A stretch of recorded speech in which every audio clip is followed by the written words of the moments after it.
podcast, where we try to understand the mysteries of the artistic mind and discuss what it means to be an artist in these strange times that are year 2026. I'm your host, Eli Beard, and I'll be chatting with our artist of the day. Let me have you introduce yourself so that I don't butcher it. Hi, I'm Kate Holden.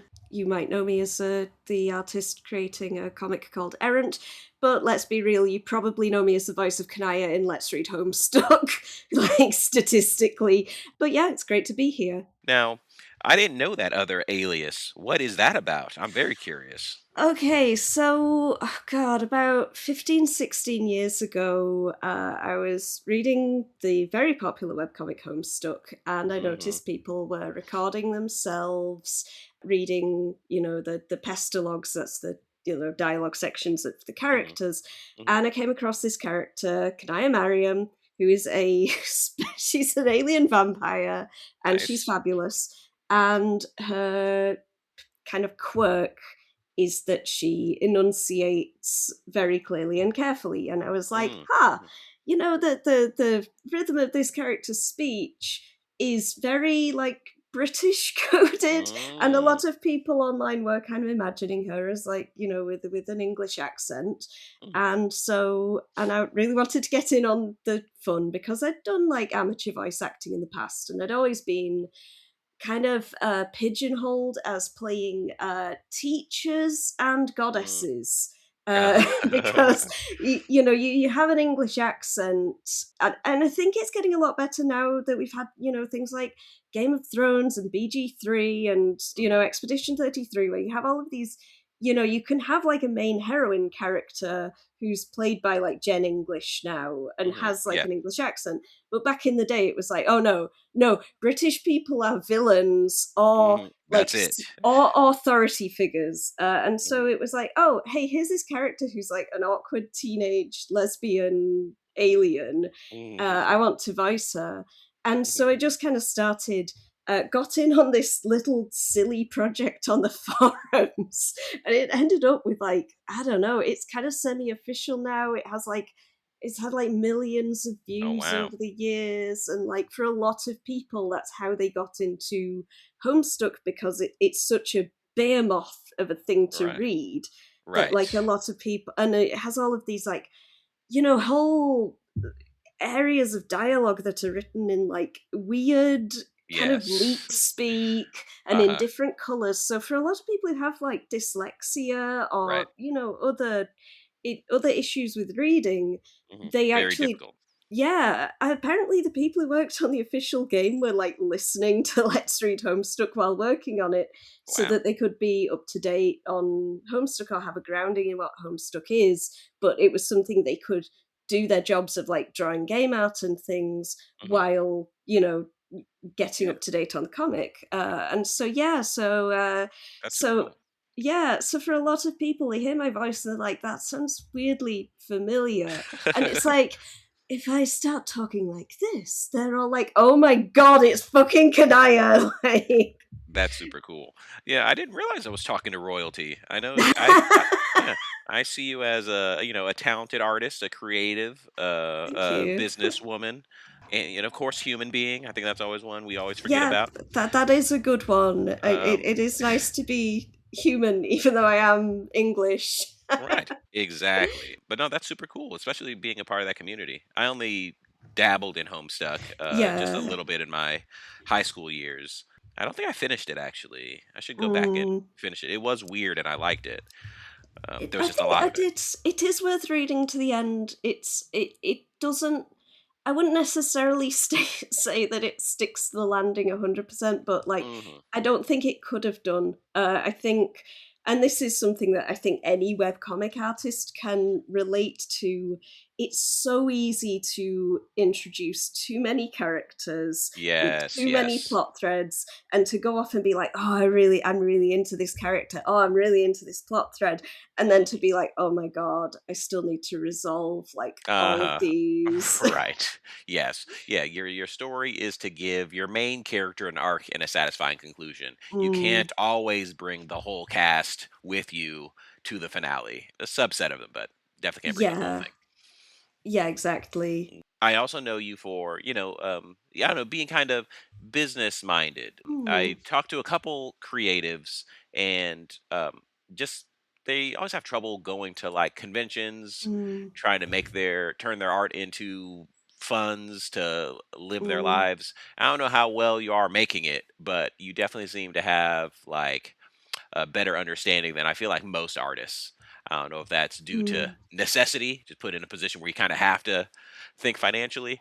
But yeah, well, I mean, I guess the question would be, why do you think artists have so much trouble exercising that part of their mind? I think a lack of education in that area is a big Mm, problem. I really benefited when I was, just getting onto the scene in my early 20s from being part of there used to be a forum. Some people in the UK comic scene, almost a lot of people in the UK comic scene, are probably familiar with Sweatdrop Studios. Sweatdrop Studios have been going for like probably going on like 30 years at this point, oh wow. and they're a British doujinshi circle. They Oh, started as a group of friends. Some of their members are now pretty famous in comic circles. You've got like Emma Vicelli, who's known for doing Life is Strange comics, like the official ones. Sonia Leong, who is probably better known in like the UK than outside, but she's done like, TV mm, presenting on like comics stuff, that kind of thing. And of course, Shazleen Khan, creator of Boozer, which is a very popular webcomic, was a member of Sweatdrop Studios. But they had a forum, and like a huge chunk of like the UK's comics talent. Um, oh, you know who else is a member? Rebecca Burgess, who makes the comics Speak Up and a lot of comics about autism that you'll find on oh the internet, wow. and also Yes. How to Be Ace. That one's quite popular. Yeah. I'm gonna So like this it was, artist.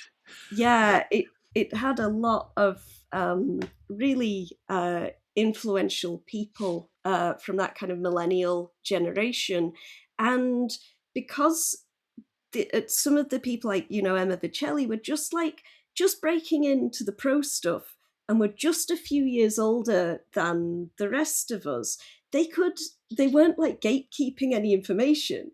These Right. people were just like passing everything on, like, oh yeah, this is how you set up pages for print, this is how you make a portfolio, this is how you do this. And they had a podcast like really Mm, early, back when podcasts were on like iPods. uh-huh. um, and like they were like really helpful to the Mm, UK scene yeah. for just teaching everyone how to do it. And of course, I'm from a town that most people have never heard of called Barrow in Furness. If you've heard of it, it's probably because it's where the UK's the UK's nuclear deterrent, our Mm, Trident submarines, are built, and it's this very working class shipbuilding town in the middle of nowhere. It's literally on a natural cul-de-sac. Like mm, it's on this little peninsula that sticks out into the sea, and it's really hard to get to on like, yeah, you have to get a train that goes across Morecambe Bay, or you have to drive around, mhm, and it's full of poverty. I mm, remember I have memories of my grandma hitting the TV with a rolled up newspaper whenever Margaret Thatcher would come on. I'm really showing my age here, saying that I mm, remember Margaret Thatcher, but like, and so whenever I would go into careers day or whatever, careers advice at yeah. school, I would be like, I want to be an animator. And they'd be like, oh, that's great. Oh, Mhm, have you seen that new film, Shrek? Wow, mhm, it's really impressive what they can do with animation nowadays, isn't it? mm, I'm like, yeah. So how do I become an animator? And they would mm, be like, right. well, you seem All right. really good at drawing, so just keep what you're doing. And so Right. I Something will happen eventually. Right. yeah, and it's like, it's not that my parents aren't supportive or my town isn't supportive. It's just I wanted to do something that nobody from my town had Yeah. done or was doing, Right. and so nobody knew how to tell me how to do it. So I had to go out and find it. Yeah. And so, I made a lot of friends. I really looked into it. And I think a lot of artists struggle because they are still holding on to the belief that somebody is going to come along, see your art, go, wow, what wonderful art. Let me help you. Let Hmm. me sort you out with a publishing contract. Let me Uh-huh. tell you Right. exactly how to, let me show your work to all these Yes. people because they should be paying attention because you're so wonderful. And you have to come to terms with the heartbreaking realization that nobody is going to do that. Hmm. Right. Nobody is going to help you but you. And as painful as it is, any failure in your artistic career, you kind of have to be like, okay, if it's You a kind of have to own it. systemic, yeah, if it's a systemic problem that comes from things like classism, racism, misogyny, then you have to be like, okay, this sucks, but I can't just make those things go. So how am I going to get Hmm. around them? Right. How am I going to like The elephants in the room. Right. yeah, Mhm. it's just like I can't change that. So how do I find my people who are going to buy Mhm. my stuff, and how am I going to make stuff that is going to appeal to that audience? And how am I going to market myself? How am I going to Yeah. make money? And Yeah. like, a lot of the time you're going to end up doing some really crap, really boring jobs. Like, so Mhm. there's a big hardware shop in the UK called Screwfix. It's one of these big warehouse type shops. I don't know if you have those in the US. Like you I know don't we have buy like the Home stuff. Depot. Yeah, probably. You don't buy the stuff off the shelves. You go up to the counter, like you put into a Oh, I see. computer what you want to order, and then you go up to the counter and they bring it out. Yeah, I don't know if you have those. I, Yeah, I don't know if I that's a haven't experienced that UK. I haven't experienced that at least. I feel like stores are becoming a little bit more automated where Yeah, they're needing less storefronts because it's just like tell us what you want, we'll get it. Here it is. But yeah. yeah, yeah. So Screwfix, they have a click and collect system, and one of the most boring jobs I've ever done was I drew the process of using the click and collect system to show the board of directors at Screwfix why they should use the click and collect system. That was an actual commission that I Mm, did, drawing comics about how this click and collect system worked. And like, you're gonna do jobs like that. You're gonna be like drawing a portrait of somebody's dog, uh, right. because Right. I'm not a person who draws a lot of animals, but like my sister's a conservationist, so I know how to draw animals because Mhm. she's absolutely wild about all things nature, animals. Right. But I was drawing like manga portraits. That was a big part of my bread and butter when I first started out, drawing manga Mhm. portraits of anyone who would pay for one. So I Mhm. started out, drew a portrait of my brother who had a lot of friends, uh, posted it on Facebook, tagged him in it, and then was like, if you want one of these, 20 quid. And Mhm. like that got me started. Yeah. And I wouldn't say that I'm super duper passionate about drawing manga portraits of Yeah. people, but Yeah. that's what pays the bills. Yeah. And I draw a lot of things like stickers and things like, Yeah. but You kind of need to keep the entrepreneurial elements in mind as you move through it. yeah, Now that makes a lot yeah, of sense. And I mean yeah. that you're also very knowledgeable on these things. I've already learned a lot, like that an agent is going to come and take care of all my stuff. This is news to me. I thought I was still waiting on that, but I guess I'll start figuring that out. Oh man, I would love that. I've never had an agent really myself. No, that's the dream. That's what the movies try to teach you. Yeah, I got close. I got close late last year. Oh wow. I placed in the Puffin Books graphic novel competition. Yeah, so that of course they're an imprint of Penguin Random House. So and they did this competition for like graphic novel pitches for children. Mm-hmm. I got into the top 10, but the Nice. ones that were like winners were the top five. So I see. just Dang. just just missed it. But if there Right. are any agents listening who want to make like who are really interested in a comic that's like a modern take on the magic, like British magic school concept, that's Mhm, got like, a diverse cast and like, mhm. is trans inclusive and stuff, then There yeah, you hit me up. go. That's awesome. But no, I think you're touching on something really important though, and that I think that's the importance of communication and I guess kind of community in a way. Mm, But that element that like you kind of need to get out there, like no one's gonna come kick your door down and be like, your art has drawn me here from across yes. the seas and Yes. come away with me. Like, no, that's not gonna happen. If you're not out there doing contests, talking to people, showing people that you do art, then yeah, nothing's really gonna come of it. Which is Yeah. fine if that's your jam. I think there's some artists that are like, oh, this is just for me. Like, okay, that's Yeah. fine.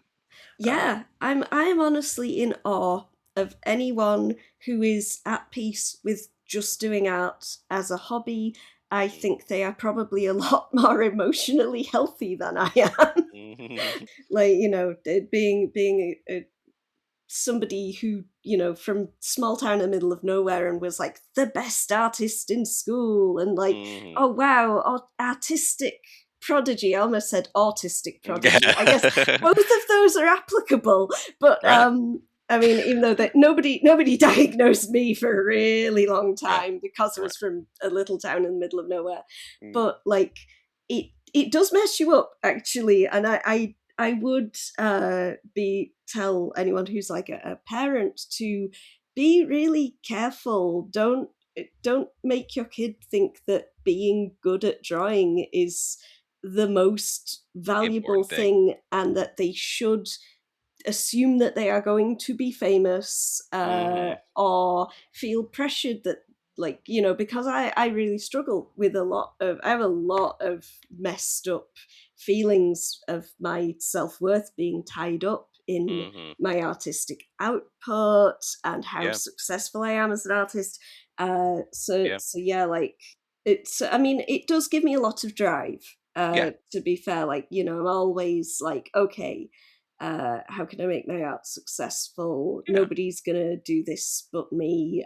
And in some ways that's a good thing. Like, I don't think Errant would be as good a comic as it is if I didn't make changes to make it more like readable mhm, because I want people to read it. mhm. Um, Yeah, because my older comics are like they're very hard to read, mhm. and at the time I was very much like, well, it's the readers who are wrong because Uh-huh. they should be smarter and they Mm. should like use their brains more, and it's sort of like, Yes, okay, past me, but maybe right, maybe your fonts were too small and maybe you were right. using like language that's Ye really Right. inaccessible. Right, compromise, right. There's a Mm. you can go a little bit in their direction to help them out. Yeah, no, you're speaking to my spirit. I was also the talented elementary school Mm. artist, and I have a theory on that. Let me get your thoughts on it, Okay. which is that everyone draws Mm. around the age when you first realize you have hands and that Yeah. you can touch crayons. So right around Mm. 3 is when everyone is an artist. And Mm. then there's a specific point where you enter society. Mm. First taste is like elementary school or whatever. And then you have your first art class, and then everyone draws happily, Mm. and then they compare, and then Yeah. some of them get praise, and some of them get they don't get they don't get beat up. There's Mm. nothing negative that happens to them, but I feel like there's a shift in them thinking that like, oh, you must be an artist. I see how good Mm. you are just because your little baby hands did it better than my little baby hands did. Mm. And so I will drop this art thing because apparently I haven't, that's not my thing. That's Mm. your thing. And then a lot of people never do art again after that point. Um, Yeah. it is just Yeah. those small subset that actually get the praise that they're like, oh, this apparently is my thing. Let me just do this forever and wrap my whole Yes. identity around it. Yeah, I think you are absolutely right on the money on that. I think that's, and it's a real shame because really everyone should be taught to draw, and we should be taught that it's more like just a way of communication. It's just like it's a Yeah. universal language that Mm. you can use as a way of getting across information, and it's a Yeah. nice, Uh, relaxing activity that you yeah. could do.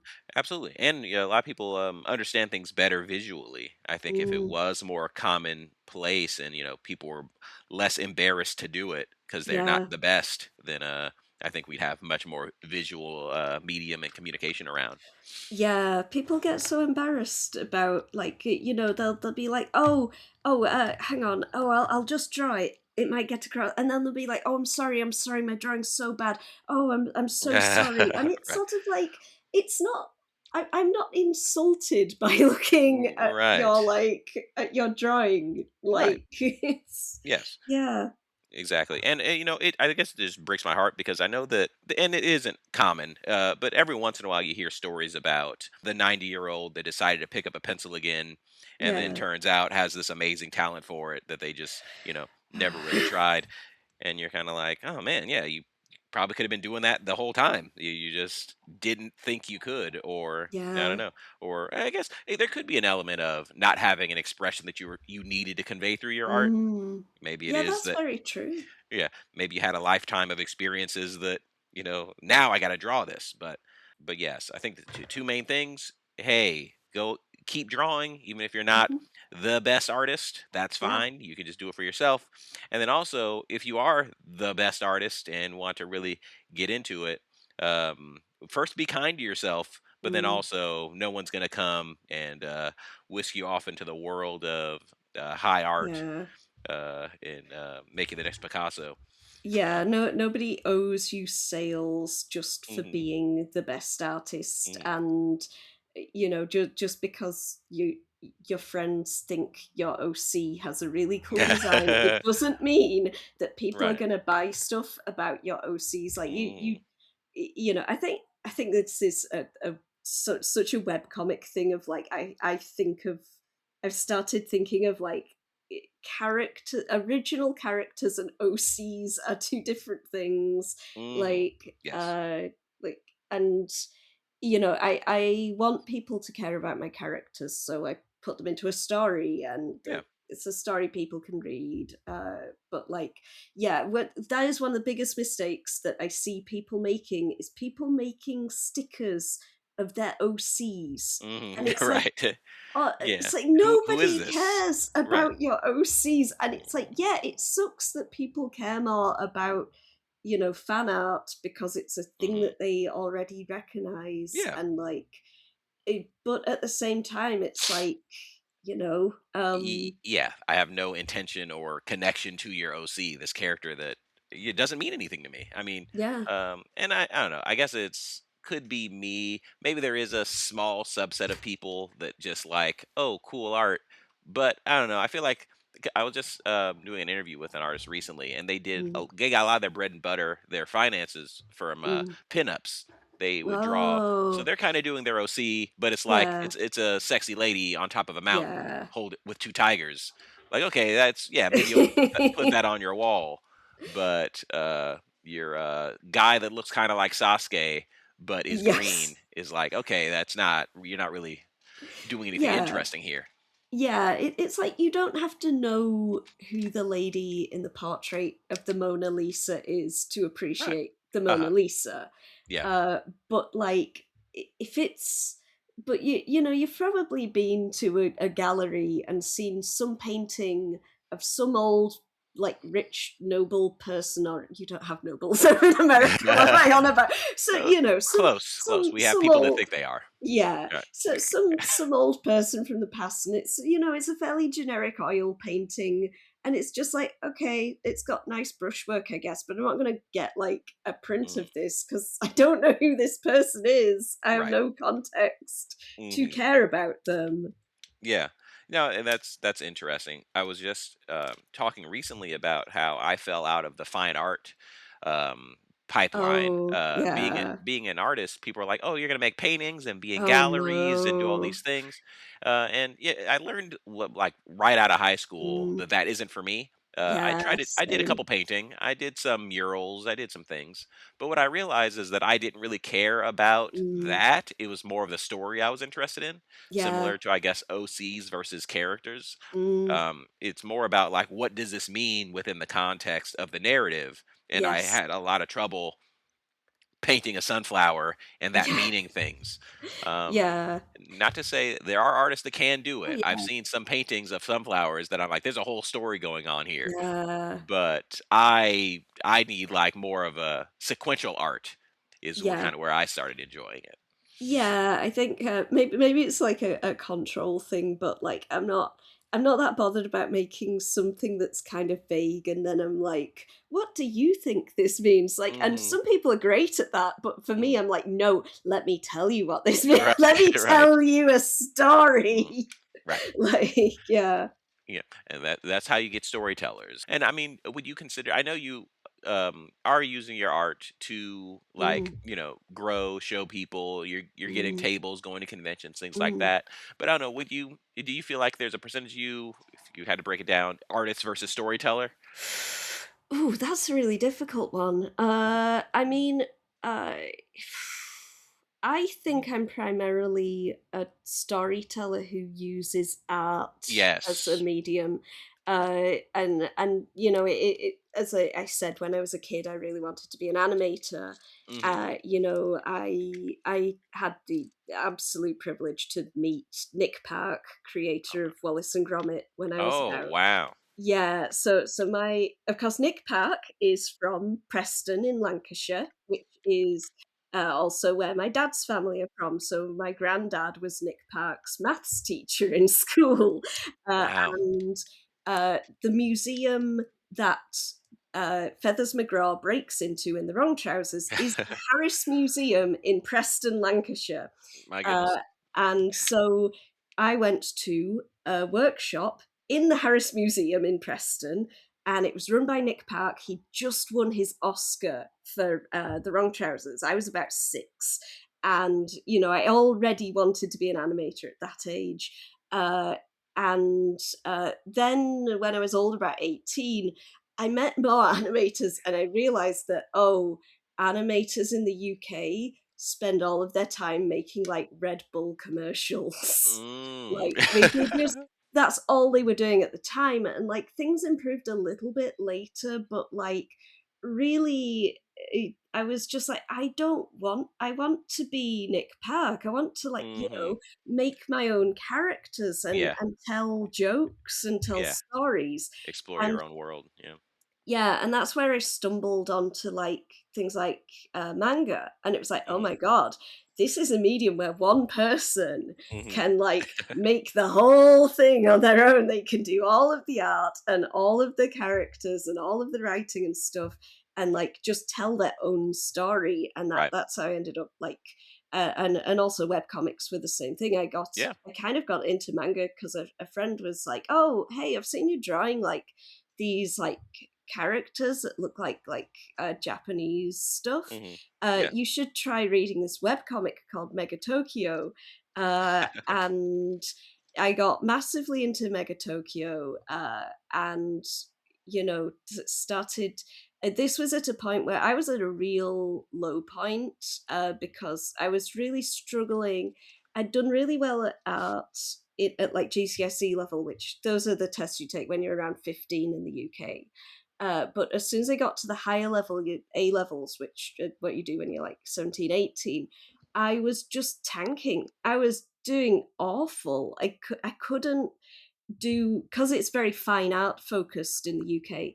And I was like, I'm not going to be able to go to art school. What am I going to do? What am I doing with my life? Right. And I was like, okay, well, I'm gonna just focus on just get some qualifications and things. And a friend showed me Mega Tokyo, and I started, drawing like, oh, maybe I could make what I can. I can Mhm. do whatever. I can study whatever I'm doing okay at, and I can draw these webcomic things. I can draw. Mhm. And then I went to my first anime convention, which was like Iacon 2003, I think. It makes me sound so old. I was about 18. And I I got a signed picture of Kimiko from Mega Tokyo Oh. off Piro because Piro was at the event, and I drew a picture for him and I gave it to Oh, him in return. wow. And Piro just says, "Oh hey, this is pretty good." And to him, it's just like Yeah. it's just like a one-off comment. It's and I've done that with like people like some kid comes up to your table, they're like, "Oh hey, here's a drawing I did," and you're like, "Oh Mhm. hey, that's pretty Right. good." But Uh, for me, that was one of the most impactful moments of my right. entire life Yes. was Change your Fred whole Gallagher saying, "This is pretty good," and I was like, Yes. "Oh, I'm not rubbish. I'm not useless. I'm Right. not worthless. I can make these webcomic things." Yes. And Change the whole trajectory of your life. Right. yeah, so I went to university and I studied Japanese and I spent a year in Japan. And the entire time, even while I was in Japan, I took like my little God, it wasn't even a tablet, like a digital tablet. At the time, I was drawing all of my pages on this like rotaring drawing board that my dad used to use for like diagrams when he was working on submarines. Wow. and like, and I was, drawing all my pages, like inking them by hand, coloring them with Copic markers in Japan, Mhm. and like scanning them in. I had like a scanner and like uploading them. I just It's drew amazing. web comics the entire time I was at university. Got my degree in like combined honors Japanese and English literature, and then started working as a professional illustrator because I was like, oh yeah, I speak Japanese, so maybe I can be like, a tour guide because Mhm. I come from near the Lake District, which is of course a massive tourist area. It's very popular with the Japanese because it's got Mhm. all the Beatrix Potter and beautiful scenery. Mhm. But I was more in demand as an artist. Like, I had all these local businesses doing posters. I was doing all Yeah. these manga portraits. Local schools all wanted me to come in and do workshops Mhm. because, when you're from a working class area, they're desperate to Yeah. show the local kids, hey, you don't have to aspire to be like a footballer or a Uh-huh. footballer's wife. There's You other can options. yeah, you can be an artist and be from the north. Like Mhm. um and so yeah, that's how I kind of got into where I ended up Yeah. as an artist. It No, was just like keep going. yeah. No, that's an awesome story. And I mean, is I love the twist. I was also a fan of Mega Tokyo. Oh, it's Um so oh, I can and totally see that in your artwork. Yeah. right. Yeah, I love the kind of simplicity of it, but is there's an element of using your art and leveraging it to Mm, tell your story yeah, without, because everyone wants you to be hyper photorealistic. Everyone, for yeah, some reason, thinks that is the pinnacle of art, but really, I grade art based on its functionality. What is your goal with your art, and then did you accomplish that goal? Um, yeah. so I yeah, Mega Tokyo and Clamp, oh, Chobit, all those kind of taught me, yeah. hey, you don't need to really go Mm, meet that expectation. You just kind of go where you need to be and then move forward. And I found out I can actually make a lot more comic that way if I don't yeah. kill myself with each page. Yeah, I'm kind of glad that I got into manga and not like the. I mean, I did later get into like the kind of Marvel comics and things, Yeah, but like Western the comics. Yeah. level of detail that is expected is just completely unreasonable, Mhm. and it's just ridiculous for a page that somebody's gonna read in like. Uh, You spend hours on a page and then somebody reads it in 30 seconds and right. it's like, Yes. what am I doing here? This is Yeah. not how I want to Yes. live my life. And I mean, I always think about that as needing a team, like because that's Mm, Marvel and DC. They have teams of yeah, people, whereas yeah, I they feel like do. manga kind of allows you as the individual to tell your story however you see fit. Sadly, Mm, any limitations or shortcomings, it's on you because you're the one who did it. yes. But I think it's a great tool to use. Um, yeah, Yeah. it's awesome. Yeah, and I think another thing that's really interesting about Mega Tokyo is the fact that it's one of those things where it started as one kind of genre and format that was Mhm. popular at the time in order to build an audience and then do the thing that the creator actually wanted to do. And I'm Mhm. always really fascinated by works like that because, Mhm. like, nowadays when you think of something like Fate's Stay Night, you think of it as Mhm. this epic fantasy story, and then you remember, like, oh, that started as an H game. And it's like Right. it probably was only ever an H game because that's how the creator was like sure that he could make Mhm. a product that sells. Right. But like the actual story he clearly wanted to tell was this epic wizard war type thing. Mhm. Right. Actually, sorry, speaking of, Wizard Wars, Mm. it's a little different, but I'd love to talk more about your comic, Oh Errant. yeah. Well, actually, first, I'm curious, do you have any other comics? Is Errant your first one? Or the other Oh, I ones you mean, you don't wanna talk about? I know Errant ev is a reboot actually of the older comic. I started out making like years ago. The comic I was making through university was called Fandango, and it's Mm. pretty bad. And it's but it's got the same characters as Errant. Mhm, Errant is I was you know, I've done other comics, but they've usually been shorter form, usually for things like anthologies and competitions and things. Uh, and and I'd kind of put this comic aside, this Fandango, after doing like the third reboot of it in like mhm, quick. I kept kind of tweaking it and tweak it, and then I had this break of like nearly a decade where I just wasn't making Fandango. I was like, yeah, no, that I had no idea what I was doing, and I was mostly working on like games in that mhm. interim. Doing a lot of work on indie game projects and Cool. things.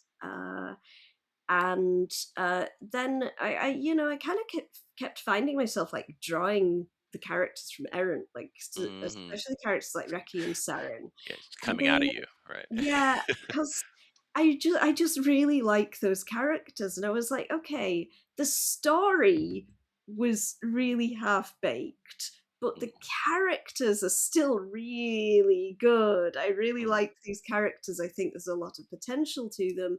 I like their designs. I like the general gist of these characters. I think they're very interesting, and I still like the idea of because the idea of doing a comic about knights was very much like I unfortunately like Naruto. I like I have this. It's not necessarily an amazingly good comic, although that it is a beautifully crafted comic. Like it's Yes, really well I'd agree. storyboarded. Um, uh, and it has great characters. I'll say that of Naruto.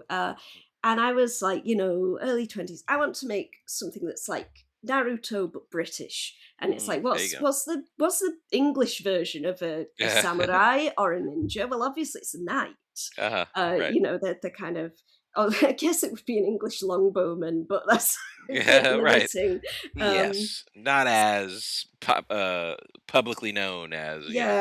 yeah, it's just like so I was like, yeah, let's do this comic about knights. And so I really still liked the concept of, hey, let's do a comic about magic knights and they Mhm, live in a kind of fantasy world that's kind of like modern Britain. mhm, And uh weirdly, Fandango, the old version, didn't have the Arthurian elements, mhm. which feels really weird. Like, because they Yeah, really help pull Errant together. But yeah, like, yeah. so I kind of, yeah, I have other comics that they're mostly short, and then I have this pitch that I really want to make, which is called Witchery at Ravenmance, which Mm, is yeah, this is one where it's like agents call me. I've right. got this. I've got a whole pitch packet. It's Right. about so okay. So concept: teenage girl witch hunter becomes a witch and has to Ooh, go to witch school. I like that a lot, actually. Right, There's a lot of right. tension there, yeah. Uh, Yeah, so like that one I really want to make. mhm, It's just a case of like finding Time. somebody.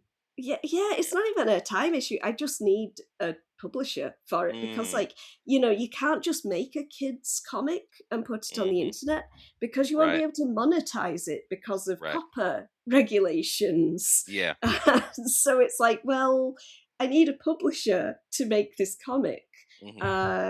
Uh, so yeah, so that's one I would love to Nice. make is Uh, Witchery at Ravenman's. and you said it's like a kids comic. I was Yeah. curious about that because, my immediate instinct was, if she's struggling with, like, witches or, like, if they're doing Mm. bullying or something, her instinct to just kill them, like, "Oh, I assassinate Oh, witches, so I could probably just oh, take you out." But that's not seems like that's not really the thankfully, angle we're going no. with. Okay. No. So the concept is that this girl is a witch hunter and she's training under her dad, and they think they're the good guys because they don't Of course. kill the witches. They send them to the witch school where they can Mm. learn to control their powers. Oh, But I and see. they're like, no, no, it's a nice place. It's not a prison. And people are just sort of like, okay, but it's on like an island off the coast and Mm. nobody can leave. Very Y- Alcatraz. yeah, and it's like, and you have to go there, and like, and also witches are very much kind of, shunned by society in Society. some ways. Mhm, Like it does definitely have a bit of a kind mhm. of like queer metaphor to it. I like um that. so yeah, I think it has a lot of potential. I'd love to make it, Mm, but the nice thing about Errant is that because it's for a more kind of teens and up yeah. audience, I can just make it and just stick it online and Mm, sell the books right. to just on my own. Yeah.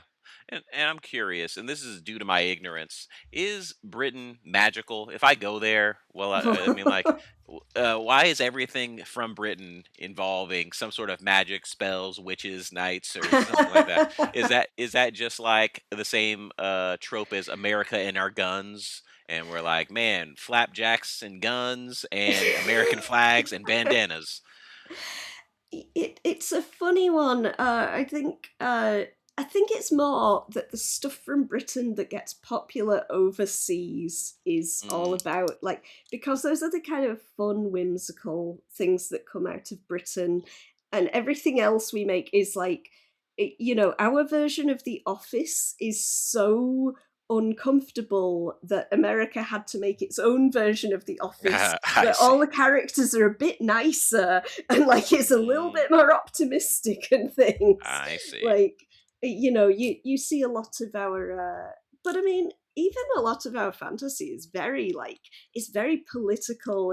And I mean, Errant Mm, is the same because I yeah. grew up with things like Terry Pratchett's Discworld and Yeah. Warhammer, which, as much as some fans like to think that it's like, yes, space marines are so cool and heroic, it's not like, no, they're not.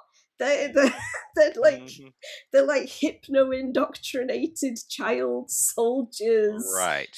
who were like Yes. serving an obviously horrible fascist empire. You're Yes. not meant to think they're the good Right. guys. Just because 'cause they're blue and gold does not Yeah, actually mean that they are good. You gotta really look big yeah. picture on those things. Yeah, exactly. Mhm. Like they're meant to be exaggeratedly like ridiculous. You're not meant to think that a chainsaw sword is a legitimately good weapon. Uh-huh. Like cuz yeah, and so yeah, I don't know why I think really it's not that Britain is magical. It's that it's that the Celts, the Mm, Celtic people have this kind of magical heritage, and then mm, people on the continent, like French writers, would write stories about all the wacky stuff that goes on over in England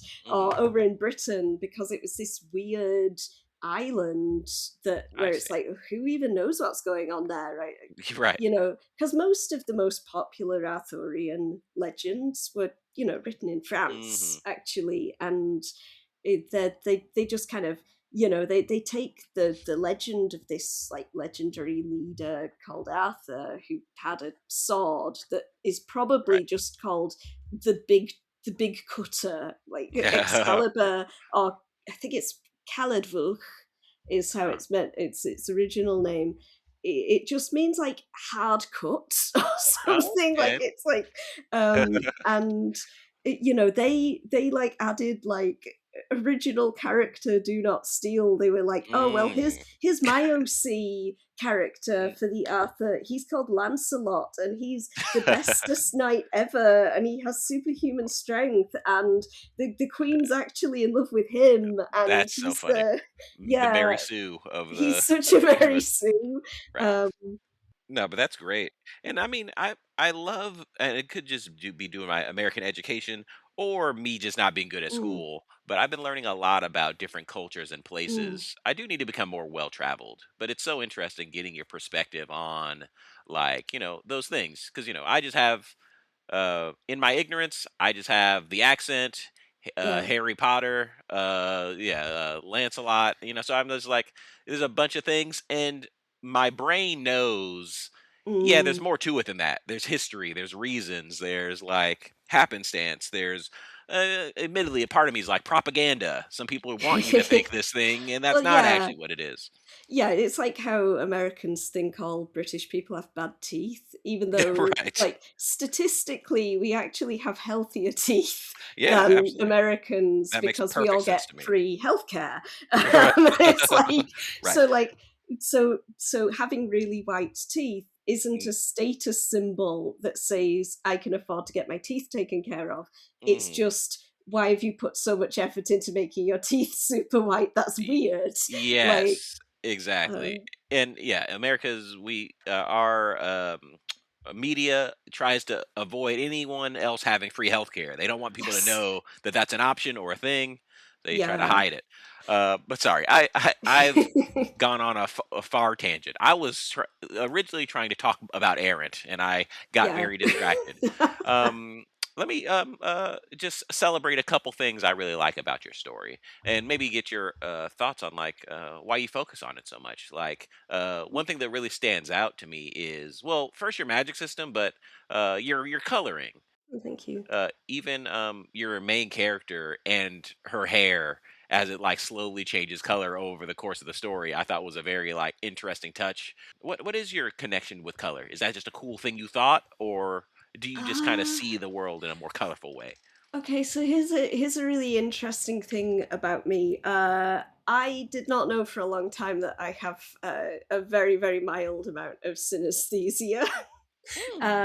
And when I see a lot of bright colors together, it makes my mouth water. Like it makes me Hmm. feel hungry. It's Hmm. almost like I can like it's almost like the sensation of tasting something delicious. Wow, So I that's cool. really so I really love like bright colors and and of course it is a full color comic, which is Hmm. nice. But and And different. I yeah, I've been like a lifelong fan of Power Rangers. Like Hmm. Mighty Morphin came out when I was just in the right kind of age for it, Yeah, like, about I 6 or know exactly 7 what you years mean. old, it, like, came over here, and, yeah, I find something very appealing about groups of characters who are all color coded. Yes, Um, the you're not magic alone in that. and so since I had like color coded characters, I don't know how I just happened on it. I was just like, okay, well instead of like elements, maybe it's like around colors, and then I was maybe there was a bit of like a Chrono Cross influence there, like the Mhm. game Chrono Cross, where all the characters instead of an element they all have a color, and it was like okay, and then I sort of started thinking about, the electromagnetic spectrum. And I kind of ended up with a Mm, magic system that's somewhat based on the electromagnetic spectrum and like thinking about magic as a type of energy. And mm. it's like the electromagnetic spectrum. It has like, it has infra magic at one end, which is like this kind of very low freak, like it's they're Mhm. very low frequency, and it's associated with demons and like the kind of Mhm. physical world and this sort of. And then you've got at the other end, you've got this ultra magic, which is really high frequency and it's Mhm. associated with the Fae and a little bit influenced by Terry Pratchett's Discworld, where it's things Mhm. like you have these magical beings like gods and psychopomps and things which are so real that they pass through matter. It's not Mm. that they are less real, it's that they are more real, they are denser than Mhm. the real world and pass through. It was like, that's really interesting. Yeah. And it also creates this convenient excuse for why do the characters all have like brightly colored anime hair? It's like, okay, well, the Right. magic seeps into your hair. There you and go. it's like it makes your hair reflect those wavelengths of light. Mhm. um and and Which is so it's brilliant. like, and so for a character like Reki, who her power isn't coming from within herself, it's coming from outside of her, and she is like absorbing it. So whenever she's cut off from sources of magic, her hair goes back to its Mhm. natural color. Mhm. And she's a ginger like me. So, Mhm. um, and it is because the story is really all about Reki learning this lesson that like she thinks that who she is without all of this outside stuff is worthless, Yeah. and the whole point is that she needs to learn that that isn't true. Mhm. That the person she just is Is enough. valid and Right. important. Yeah, exactly. And so you get these scenes where Reki doesn't have her bright, post box red hair, and she thinks she is at her lowest in those scenes, but like it's often those scenes where the other characters are she is the most kind of emotionally intimate with other characters during those scenes because Mhm. she is just purely herself. Mhm. Right.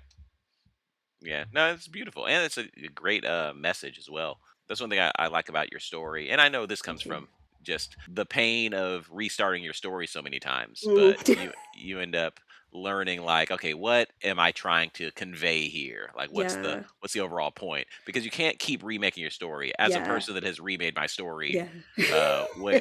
I think I'm on my fifth time now.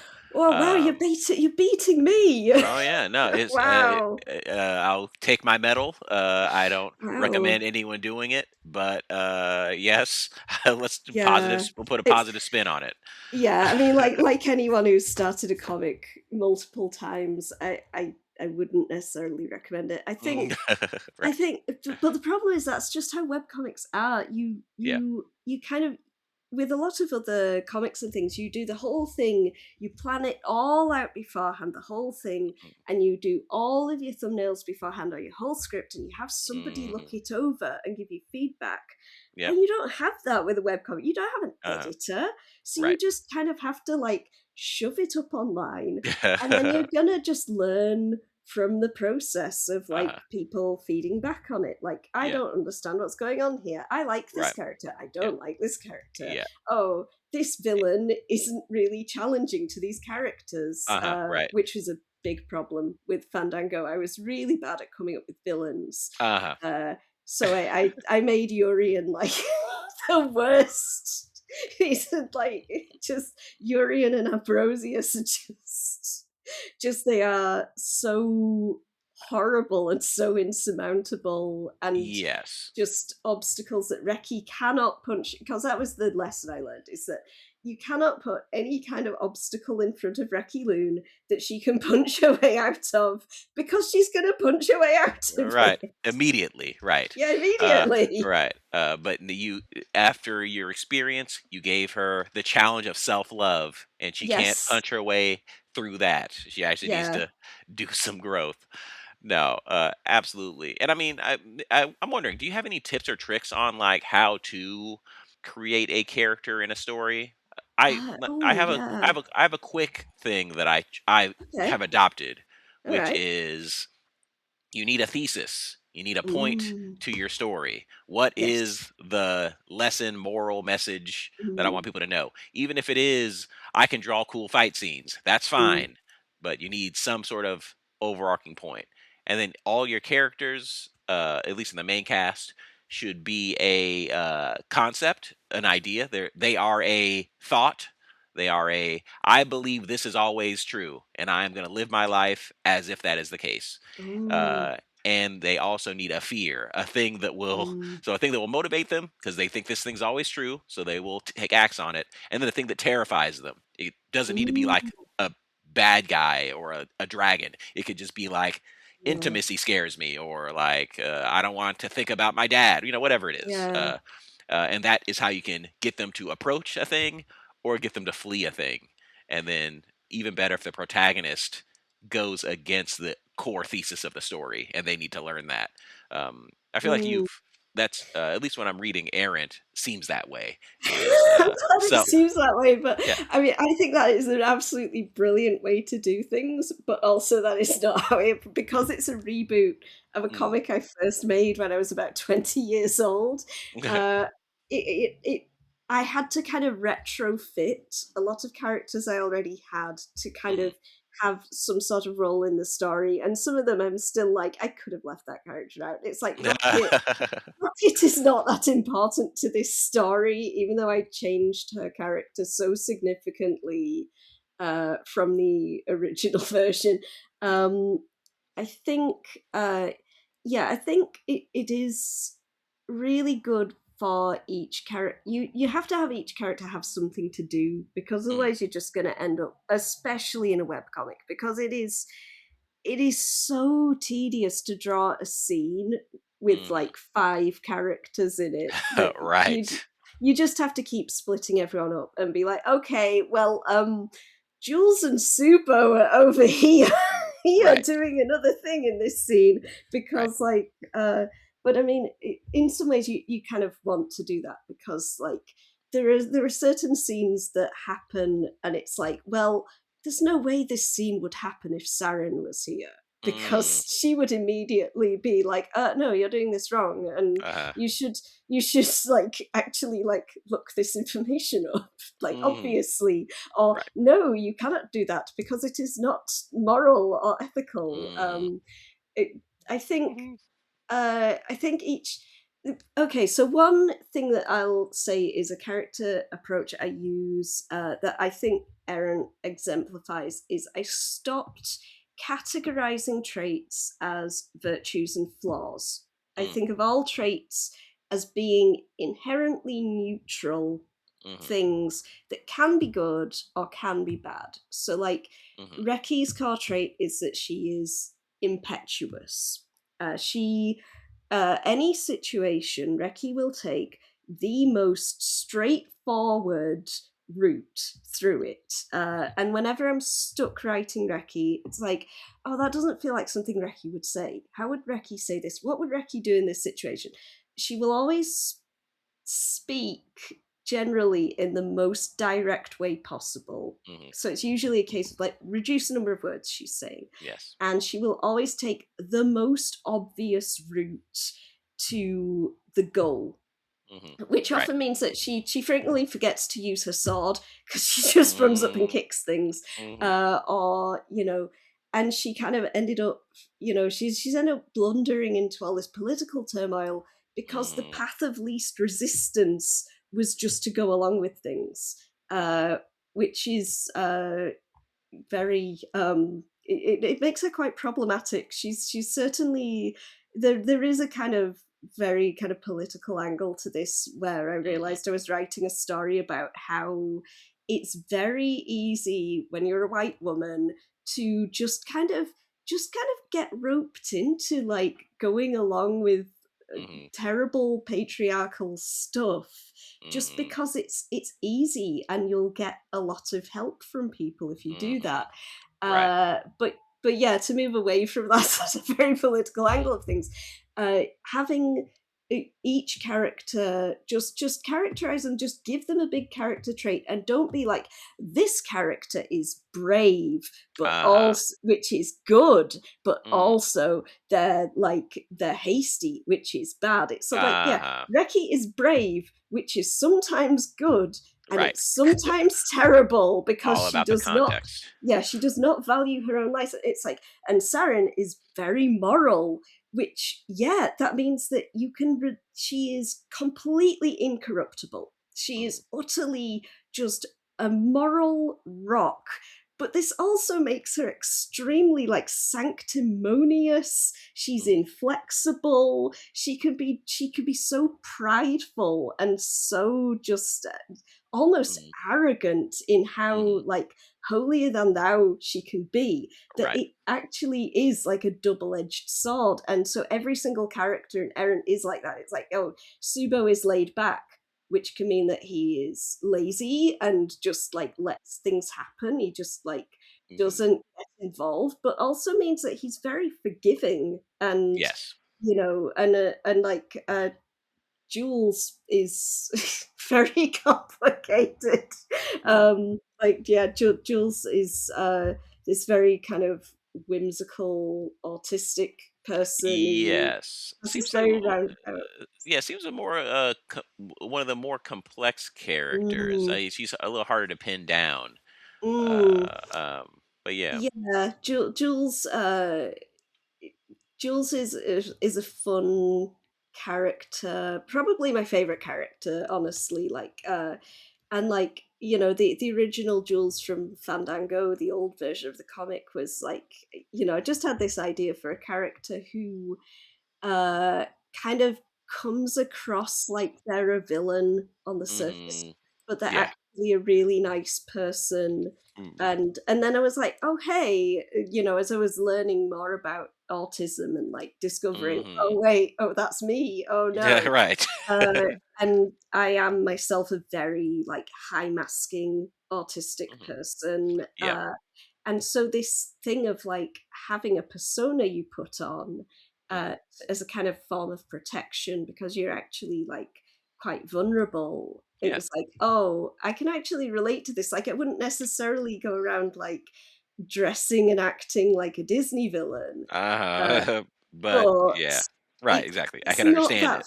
yeah, it's it's not that far away uh from like Yeah. acting the role of like I am a nice professional middle class English lady sort of Right. thing, when Yeah. actually I'm like this weird goblin who reads Yeah, right. Naruto. Right. Yeah. And I'm wondering, do you feel like Jules is like your character insert? It seems like due to her complexity, maybe. Sometimes I think really the funny thing is in the original version of the comic in Fandango, Rocket was me, and Mm, Rocket has been changed a lot since then. Rocket is this weird fey creature who mhm, speaks a mixture of modern and ancient slang, mm, um, but often Jules is the one who will say things that I would say. Jules mhm, is where I just let myself like use whatever vocabulary I want instead mhm, of trying to make it very like ESL mhm. accessible. Uh-huh. Um, but in a lot of ways, each of the characters. I think Subo is the one I often think that I'm the least like because he's Mm. so laid back and I'm not laid back in the slightest. Uh-huh. Uh, Reki, I find her quite relatable because she's an older sister Mhm. and she feels very responsible for other people. Yeah.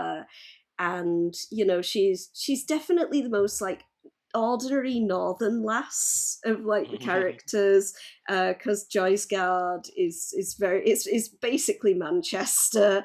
um, and Saren I can relate to a lot because she overthinks everything and she's very morally inflexible, which is a Mhm. characteristic that I have that Mm. drives people nuts whenever I'm in a workplace because Yeah. I'm always the one who's like, no, we cannot do that because Mm. it's illegal. Like, Mm. Well, that's it's an like, important job. That's important to be that person or yeah. else cause problems. So like, so So that I sounds think like they're all kind of reflections of you then, yeah, as the I think creator. I think you have to be careful of making one character. Like, I mean, it for some people it can really work. Like, make a Mm. character who's like, this is just literally me. But Uh, for me, I don't think it works because I think I'm a bit of a strange person, and also because I've grown up so high masking. I don't necessarily know what my actual personality is. right. Who Uh, are you when you're by yourself versus with people versus with your yeah, partner, with your family? Like, which one of those is actually me? yeah, Mm, exactly. And so I think a lot of time Jules is the closest to a character who would do what I would do in a situation, mm, which is frequently like get overstimulated by worrying about what to do and then do something really like rash and mm, a terrible mm. idea. Um, and like Jules has this very playful approach.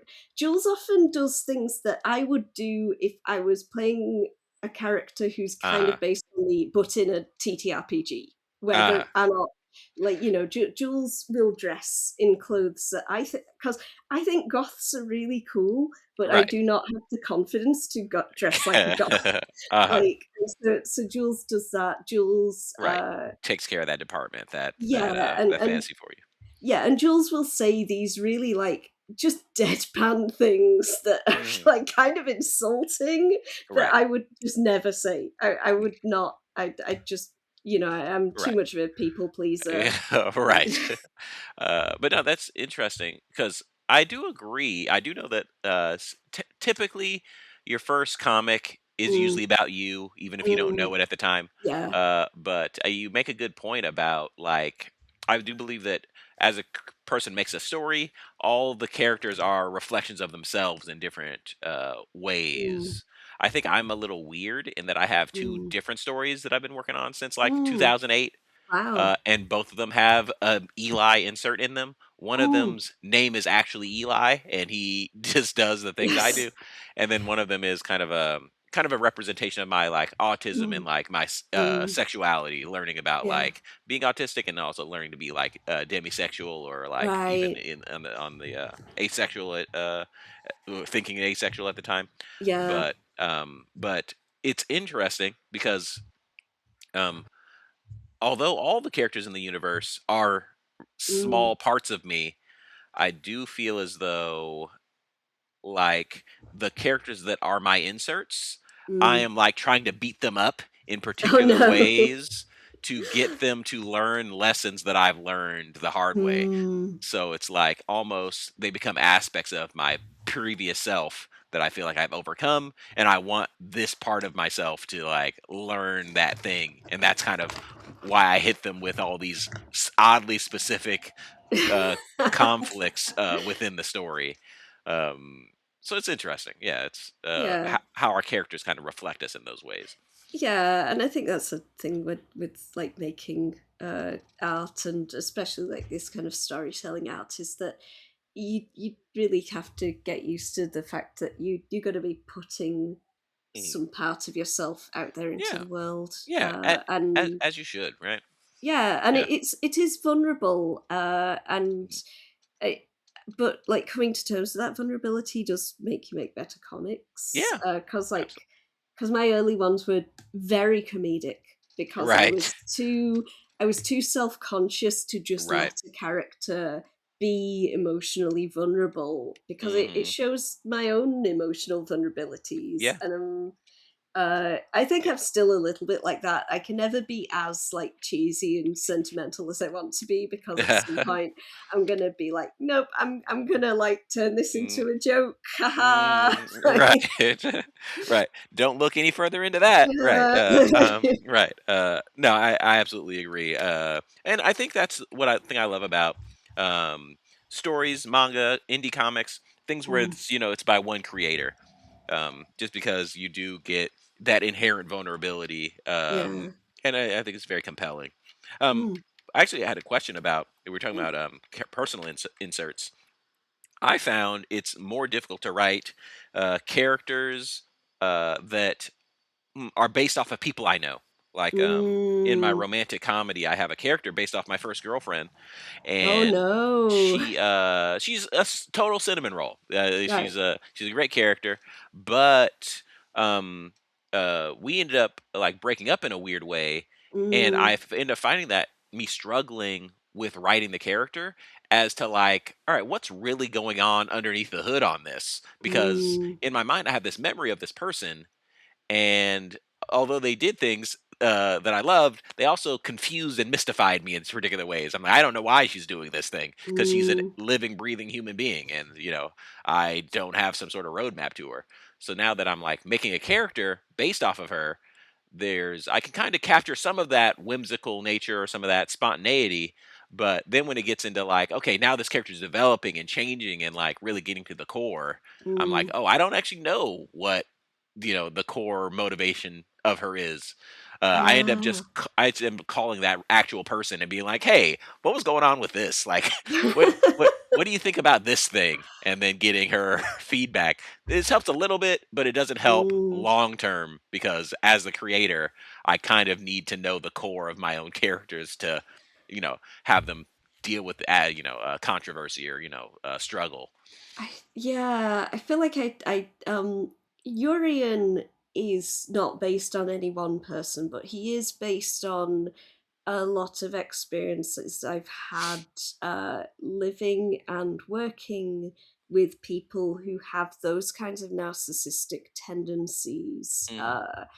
And honestly, in order to try to understand, like, why are these people like this? Hmm. I just ended up, like, consuming a lot of content about how narcissists think. Hmm. Why do they act like that? What is, Hmm. um, and so a lot of the ways he behaves are based on that. And then I had to like to get further into it and be like, okay, well, how's he going to react to this? And Hmm. this is stuff that will be coming up later, so I'm not going Hmm. to go into like any No like future spoilers. spoilers Right. for Aaron.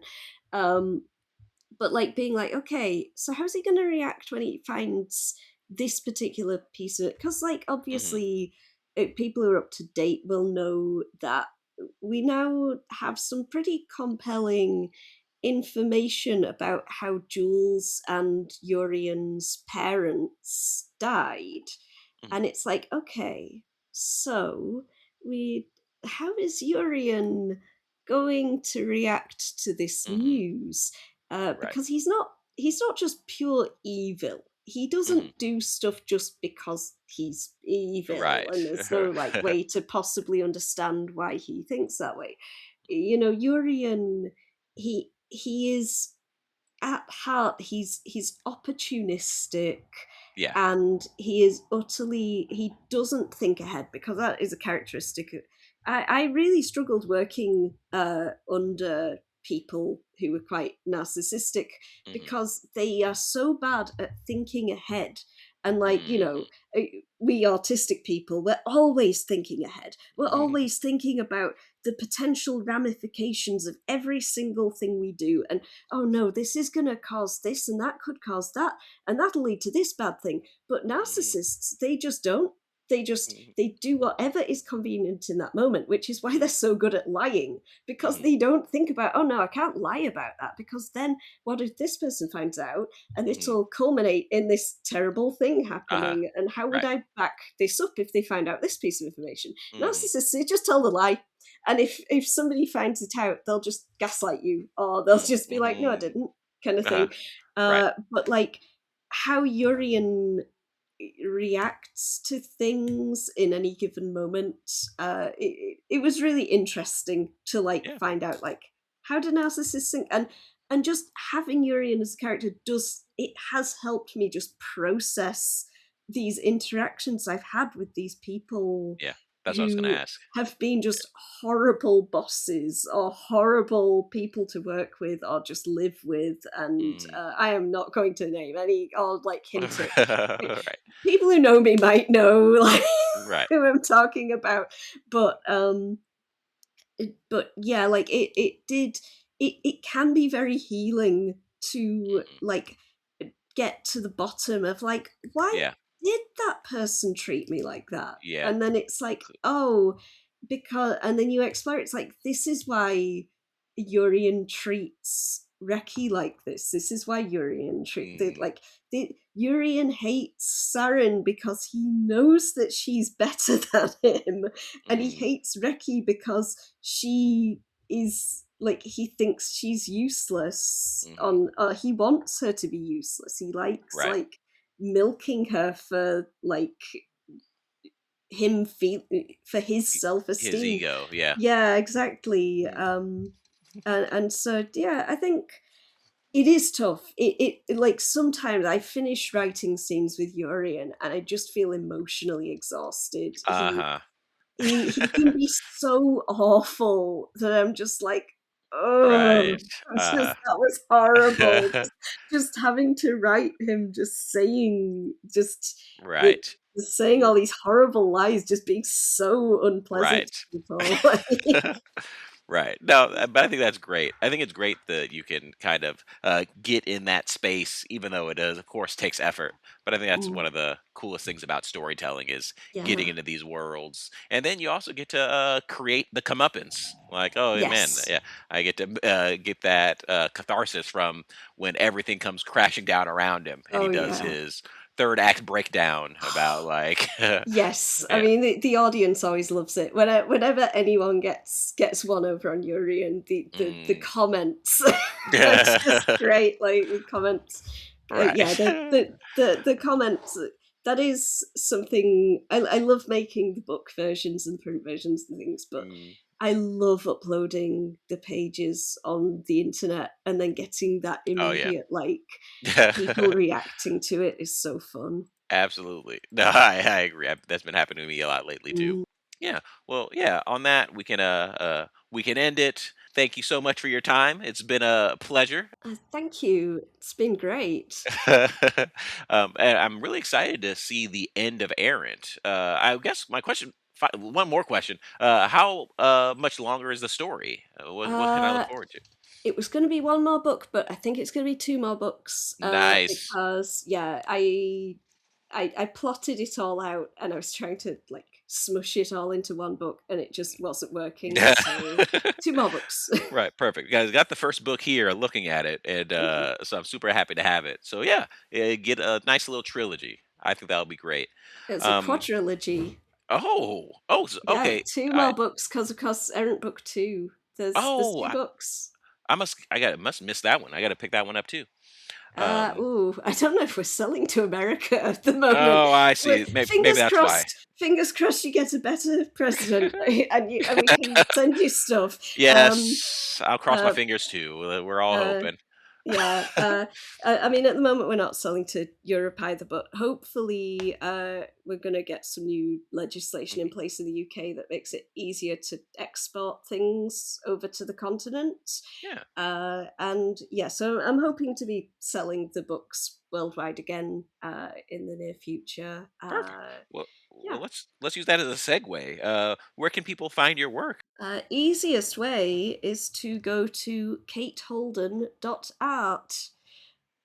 Oh, easy. Okay. Yeah, easy. I hope I pronounced art in a way. Like I have my accent makes the way I pronounce art. Like people are like, "How is that spelled?" Like AAAT, but I think it's art. I think it's endearing, and I'll definitely put links to all the things in the comment section of the summary of this video, so they'll be able to get it exactly right.